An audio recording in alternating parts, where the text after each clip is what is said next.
मुख्यमंत्री नायब सिंह सैनी ने पंचकूला में हरियाणा विजन 2047 कार्य योजना पर मंत्री, सांसद और विधायकों के साथ बजट पूर्व परामर्श बैठक की अध्यक्षता की। बैठक में राज्यसभा, लोकसभा सांसद, विधायक और मंत्री भाग लेने के लिए पहुंचे।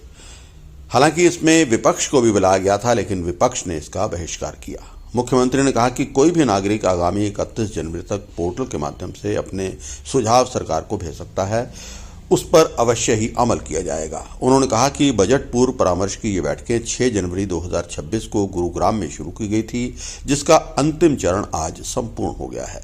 अभी तक कुल 12 बैठकें हुई हैं, जिसमें अब तक कुल 12 बैठकें हुई हैं। इनमें लगभग 1597 हितधारकों से विचार विमर्श हुआ है। कुल 1513 सुझाव प्राप्त हुए हैं। ये बैठकें उद्योग क्षेत्र, शिक्षा वर्ग, महिला वर्ग, स्वास्थ्य क्षेत्र, किसान, सरपंच, पार्षद, युवा और विभिन्न संगठनों के साथ की गई हैं। मुख्यमंत्री ने कहा कि यह बजट सरकार का नहीं, हरियाणा की 2 करोड़ 80 लाख जनता का बजट होगा। मुख्यमंत्री ने कहा कि बीते 11 वर्षों में e governance, direct benefit transfer और टेक्नोलॉजी आधारित निगरानी के माध्यम से शासन को और अधिक पारदर्शी बनाया गया है। उन्होंने कहा कि विपक्ष के नेता हरियाणा की वित्तीय स्थिति पर सवाल उठाते हैं तो लगता है कि वे आंकड़ों से नहीं बल्कि आशंकाओं और राजनीतिक हताशा से बात कर रहे हैं। प्रदेश की जनता सच्चाई जानती है। मुख्यमंत्री ने कहा कि इस बजट पूर्व परामर्श बैठक में सभी विधायकों और सांसदों को निमंत्रण भेजा गया था, परंतु इसमें विपक्ष के नेता नहीं आए। यदि वे इस बैठक में भाग लेने के लिए आते तो बेहतर सुझाव हरियाणा के विकास के लिए दे सकते थे। बहुत सारे महत्वपूर्ण सुझाव होते हैं जो विपक्ष के पास भी हैं और सरकार ये चाहती है। ये पहली बार ऐसा आदरणीय मोदी जी के नेतृत्व के अंदर कि बजट पूर्व परामर्श अलग अलग सेक्टर्स के अंदर ले रहे हैं।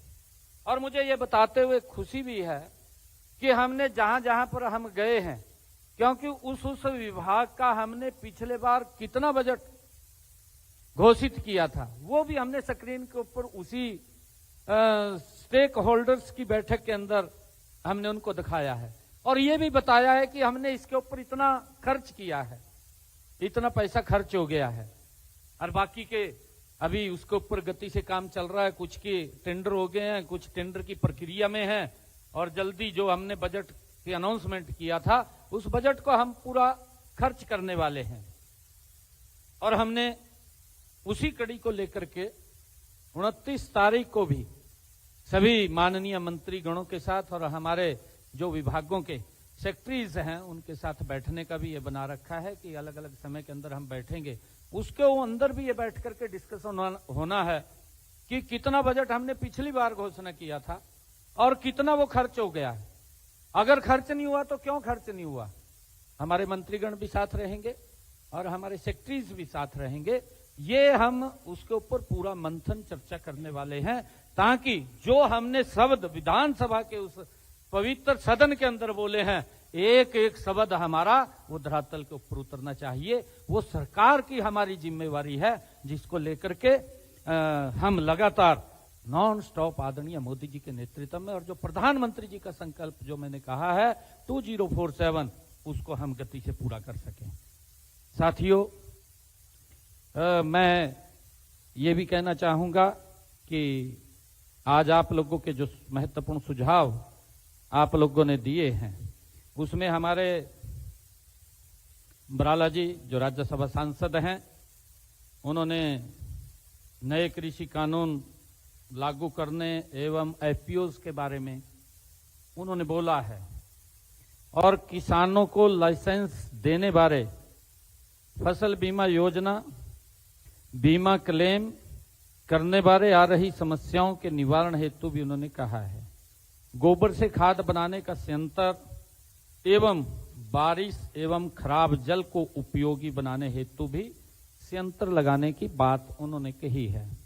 इसी प्रकार हमारे राज्यसभा सांसद रामचंद्र जांगड़ा जी ने भी सीपैट और उत्तरी हरियाणा एवं दक्षिणी हरियाणा में केंद्र सरकार से पास हुए भवन निर्माण कारीगर कल्याण बोर्ड की बात उन्होंने कही है। कौशल रोजगार को बढ़ावा दिया जाए ये भी उन्होंने कहा है और जल की वेस्टेज को बचाने के लिए भी उन्होंने अपना महत्वपूर्ण सुझाव दिया है।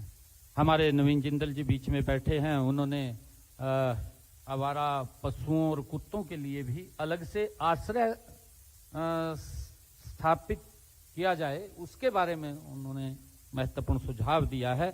और ये भी कहा है कि हर गांव में सीवरेज ट्रीटमेंट प्लांट बनाया जाए एवं यमुना नदी को साफ रखने में ध्यान दिया जाए। महत्वपूर्ण सुझाव है उसके ऊपर, क्योंकि सरकार काम भी कर रही है और ऐसे महत्वपूर्ण सुझाव जिससे कि आम लोगों में भी इसकी जागरूकता जाती है। पुराने स्टेडियम को सुधारा जाए, ये भी जिंदल साहब ने इसके ऊपर अपना महत्वपूर्ण सुझाव हमें दिया है। और इसी प्रकार चौधरी धर्मवीर सिंह जी वो भी बोल करके गए हैं कि ड्रेनों की संख्या बढ़ाई जाए ताकि जो जल ये सेम की दिक्कत आ रही है और जल बरसात के अंदर बाढ़ की स्थिति आती है उससे भी उसके अंदर राहत मिले। और उन्होंने ये भी कहा है कि हर पंचायत स्तर पर जल भंडारण सुविधा पर ध्यान दिया जाए। ये महत्वपूर्ण सुझाव आप लोगों की तरफ से आए हैं। और हमारी कृष्ण गहलोत जी ने भी राई क्षेत्र में पीने के पानी की जो महत्वपूर्ण सुझाव हैं, इन्हीं सुझावों के माध्यम से, क्योंकि जो महत्वपूर्ण सुझाव आप लोगों से आते हैं उन सबको इस बजट में वो स्थान मिले ताकि उस अनुरूप ये बजट खर्च हो। क्योंकि हम देखते थे, मैं ये भी बताना चाहता हूं क्योंकि मैंने कई बार इसकी चर्चा भी की है, हर जो भी बैठक, चाहे हमारे इंडस्ट्रियलिस्ट थे, चाहे टेक्सटाइल के थे, चाहे हमारे स्टार्टअप्स थे या हमारे किसान थे, प्रगतिशील एफपीओज क्या हमारे किसान थे या हमारे महिलाओं उद्यमी थी या महिलाओं के साथ हमने बैठ करके डिस्कशन किया, उनके सुझाव लिए हैं